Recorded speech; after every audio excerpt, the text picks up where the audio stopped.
Bueno, ya está con nosotros la diputada Carolina Moisés. Le agradecemos muchísimo, como siempre decimos, que especialmente estén sentados aquí con nosotros y no sea a través del Zoom, que bueno, lo valoramos mucho, pero es distinto. Bueno, bienvenida. Esta pobre llegada desde muy temprano a la ciudad de Buenos Aires, así que fue así un aterrizaje más que forzoso a la realidad después del receso. Bueno, en Jujuy también, digamos, tenemos un exceso de realidad todo el tiempo. Así que bueno, gracias por la invitación. La verdad que a todos los productores de Diputados TV que durante este último tiempo han estado insistiendo, un gusto poder estar acá. Pero bueno, realmente no podía venir previamente, así que buenísimo que arranque con ustedes este nuevo semestre. Hoy, sí. El 1 de agosto, Día de la Pachamama. Así es. Y con mucha intensidad, sí, demoraron los vuelos del interior por el tema de que había niebla hoy a la mañana temprano acá en Buenos Aires. Otra vez. Sí, así que con la diputada Chedar acabamos de llegar, llegué derecho así con la valija. Así que gracias a los técnicos que me invitaron una galletita, porque estaba muerto de hambre. A lo gran hermano, con la valijita en mano, ya viniendo acá al Congreso. Bueno, ya se sabía un poco que era una posibilidad este escenario político en el que nos encontramos. Cuando se dio la renuncia de Martín Guzmán, ya se especulaba en su momento con la posibilidad de que Sergio Massa deje de ser el titular de la Cámara de Diputados. Finalmente esto se concreta ahora. ¿Qué hay que hacer dentro del bloque? ¿Qué cosas están charlando ustedes? Mira, creo que la participación, digamos, de Sergio hoy en el gobierno nacional ha generado una gran expectativa, nos ha brindado mucha seguridad también en estas últimas horas ante la incertidumbre generada en las últimas semanas. Y claramente, digamos, si modifica algún escenario es el escenario parlamentario, porque, digamos, un presidente como Sergio es bien difícil de suplantar, digamos, un nivel de liderazgo fuertísimo, con un perfil altísimo, con un conocimiento todoterreno del escenario parlamentario, pero además del escenario político, de las relaciones que hay que desarrollar, digamos, para estar en este lugar. Así que, por un lado, se va a reconfigurar con seguridad mucho de la metodología de la Cámara. Y vamos a tener que trabajar sobre todo en eso, quienes formamos parte del bloque del Frente de Todos, ¿no? O sea, en estos nuevos canales de diálogo, en fortalecer algunos otros que ya venían muy alimentados por Sergio y por toda la conducción del bloque, quizás en reconfigurar, digamos, algunas otras acciones, pero de por sí, digamos, apoyando al gobierno nacional en todas estas decisiones, a la gestión del presidente Alberto, de Cristina y de Sergio hoy dentro del Gabinete Nacional. Antes de ir a todo esto de, bueno, cómo va a cambiar la lógica de trabajo que vos estabas mencionando, ¿cómo observaste? Porque fue más allá del desembarco de Sergio Massa en el Ministerio de Economía, fue un cambio general del gabinete, ¿no? Hubo varias modificaciones y un poco ¿cómo observaste algo que era necesario? ¿Crees que es una forma de encarar el 2023 de una manera diferente? ¿Qué análisis haces de todas las diferentes cosas que estuvo pasando la última semana, que fue bastante intensa? Mira, primero no creo que tenga que ver con el 23, digamos, tiene mucho que ver con el 22 y con el presente. Y también tiene mucho que ver lo que estamos viviendo todos los argentinos y argentinas con el pasado y el pasado reciente. Digamos, por ahí tenemos la mala costumbre de hacer análisis cortoplacistas, no solamente a futuro, sino también en los diagnósticos de nuestro presente. Y en este caso creo que sí era necesario, no solamente en términos de cambiar nombres, digamos, creo que lo que cambiar es la política. Es la política parte del problema y es la política parte de la solución.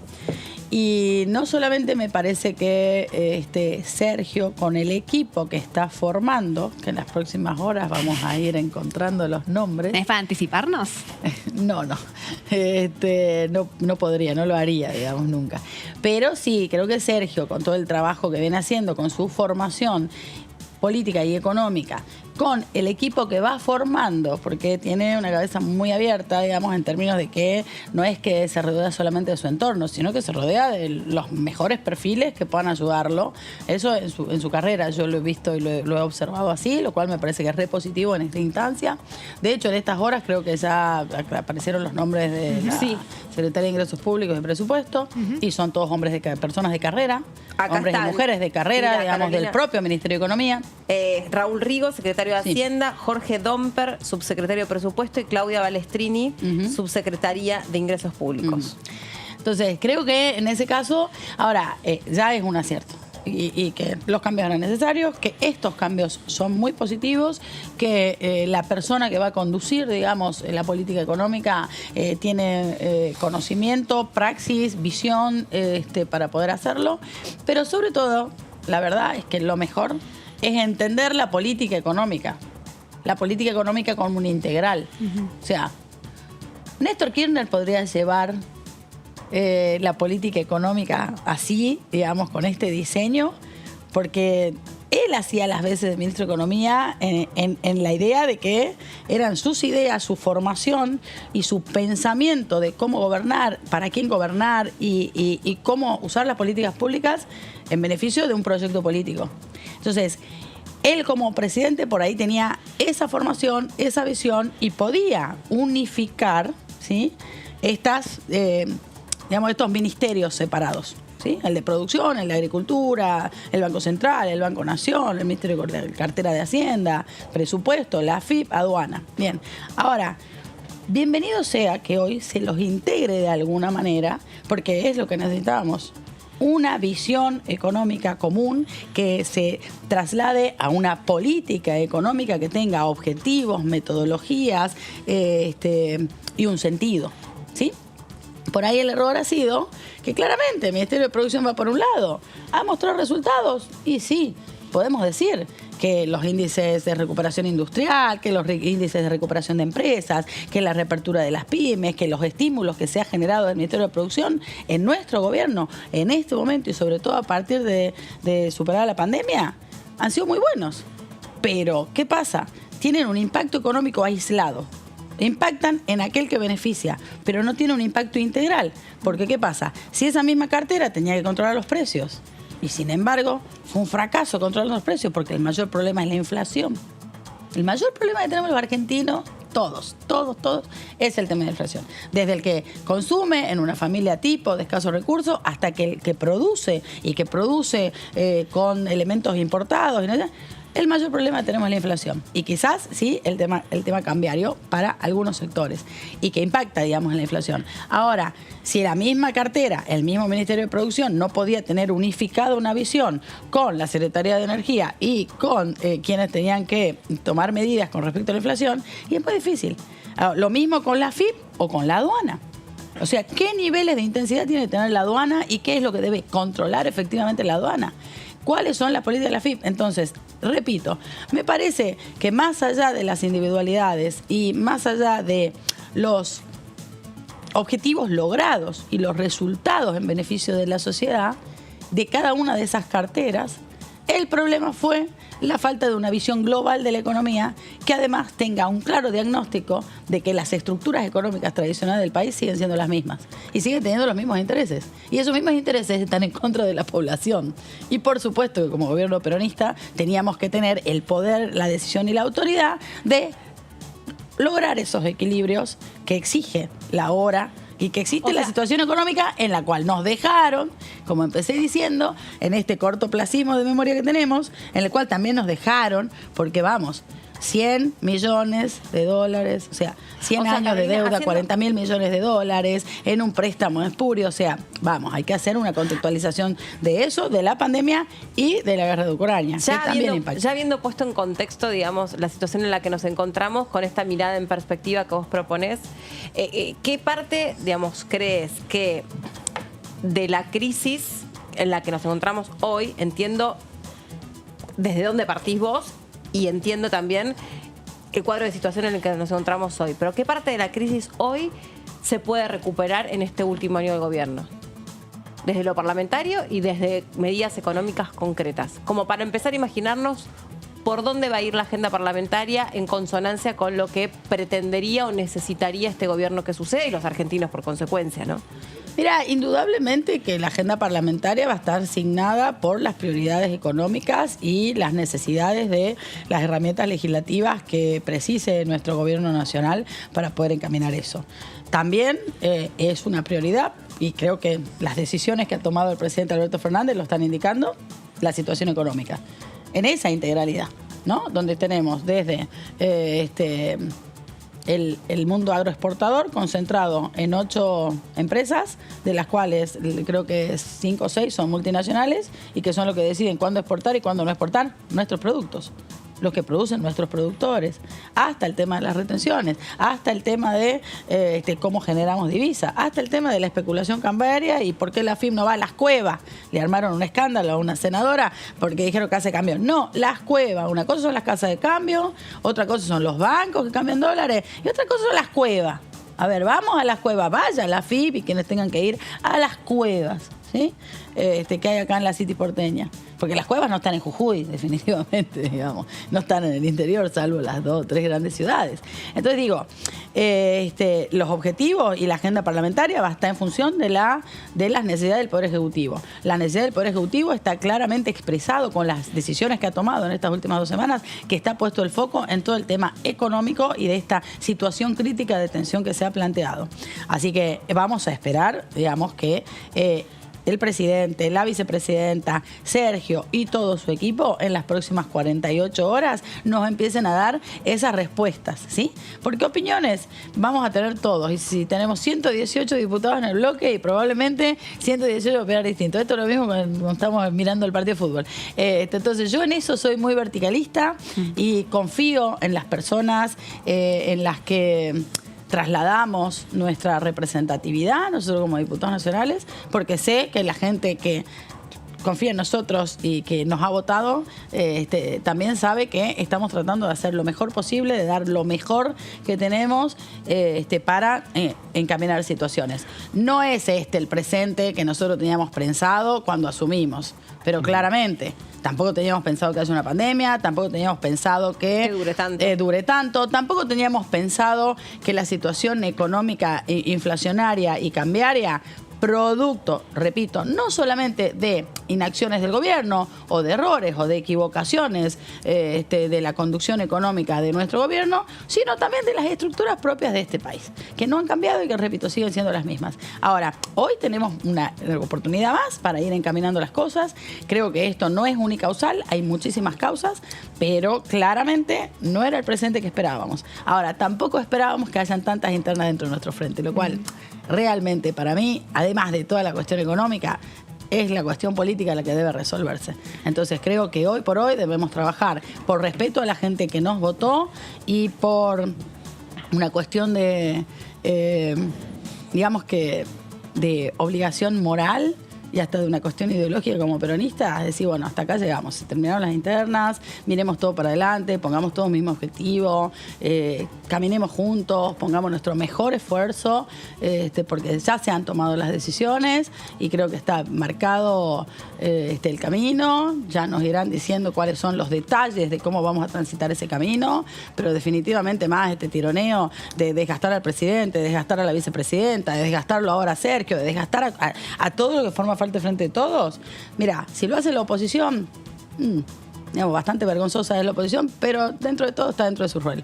Ahora, los compañeros y las compañeras, la verdad, por favor, miremos para adelante, pensemos en la gente, en la responsabilidad que tenemos y sobre todo en el sentido de calidad moral que como peronista debemos responder, digamos, a los argentinos y a los argentinos con lo mejor que tenemos. Y definitivamente las internas no le interesan a nadie más que a aquellos que por pugnar en un poquito más o un poquito menos de poder o más cerquita o más lejitos del entorno de algún dirigente, no les importa los destinos del país.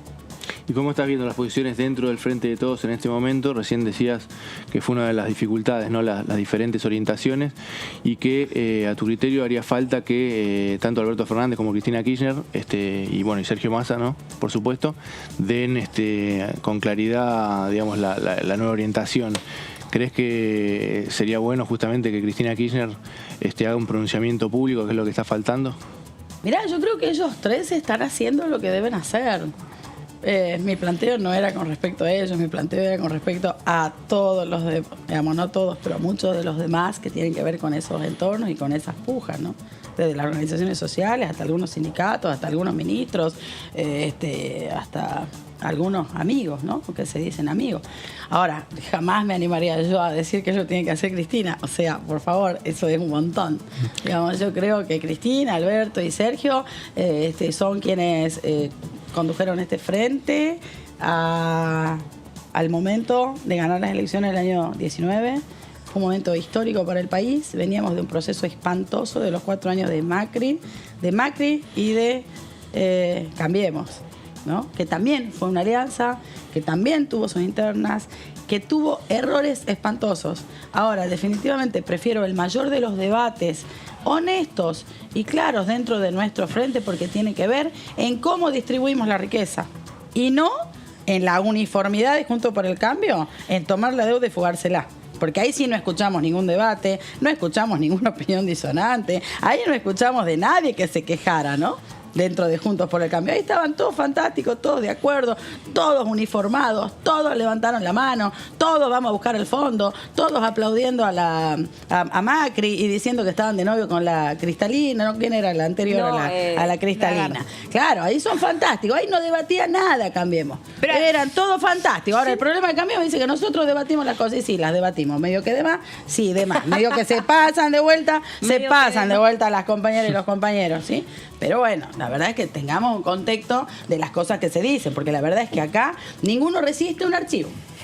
No, haciendo que dije eso, en la cuestión distributiva, que fue un poco el reclamo del último año, ¿no? De que los números macro y el crecimiento de la economía se había reflejado en el bolsillo de los trabajadores y las trabajadoras en líneas generales. Hay un proyecto que es el de salario básico universal, que es el que tuvo teniendo más peso, no sé qué opinarás vos al respecto, pero que bueno, hoy en día cuando vos vas en las movilizaciones en las calles, organizaciones sociales, incluso que forman parte del Frente de Todos, tienen el salario básico universal como una de las banderas principales. Ahora, en este contexto, con Sergio Massa asumiendo en el Ministerio de Economía, ¿qué futuro le ves? ¿Qué posibilidades le ves a este proyecto? Como muchas otras iniciativas que están en discusión, a ver cuánto costo fiscal genera, bueno, en un contexto de sangría de reservas y bueno, el escenario económico que ya conocemos. Mira, yo creo que tiene que ver lo que hablábamos recién de nuestra cuestión de nuestra visión de la economía con respecto a la redistribución de los recursos, y tiene que ver con la justicia social. Y esa justicia social, y quizás está siendo un poco injusta con esta metodología, ¿no? de los planes sociales, en términos de que son necesarios para ciertos sectores altamente vulnerables, donde esta asistencia económica realmente permite que vivan con un mínimo de dignidad y que haya alimentación y demás. Mira, he leído hoy a la mañana temprano el gobernador Morales que decía que el gobierno nacional no sé cuánta plata había invertido en los planes sociales, pero que no había invertido en resolver el hambre de las familias. Y la verdad que dije, no sé este hombre cómo interpreta, digamos. En realidad, si el gobierno nacional invirtió tantos millones en la asistencia social, con los planes que habría que observar la metodología de estos planes sociales, ¿sí?